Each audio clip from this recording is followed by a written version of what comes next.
దేవుడు నమ్మకస్తుడైన ఇస్సాకును ప్రేమించి 2 కుమారులు ఇచ్చాడు, యాకోబు, ఏశావు. దేవుడు యోగ్యతను ఎవరికి ఇచ్చాడు?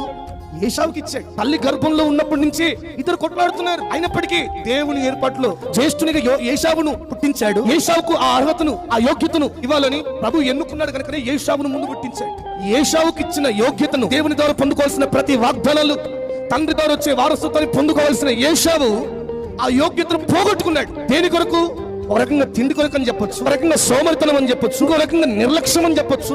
ఎన్నెన్నో ఆ వ్యక్తి తన యోగ్యతను పోగొట్టుకున్నాడు. అంటాను యాకోబు గురించి మన అందరూ తెలిసింది. యాకోబు మోసగాడని తెలుసు, ఆ యోగ్యతను మోసపుచ్చి పొందుకున్నాడని తెలుసు. కానీ మోసగానికి దేవుడు ఆశీర్వాదాలు మారిన తర్వాత ఇచ్చాడు. హల్లెలూయా.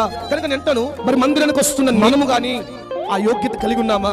ప్రభు దృష్టిలో యోగ్యమైన జీవితాన్ని నడిచినప్పుడు, నీ భక్తిలో యోగ్యత కలిగి నడిచినప్పుడు, మేలు పొందుకోవడానికి అన్ని విధాలుగా యోగ్యతను నువ్వు పొందుకున్నప్పుడు, తప్పక ఆ సమయం వచ్చినప్పుడు ఆ కార్యాన్ని ప్రభు త్వరపెడతారు.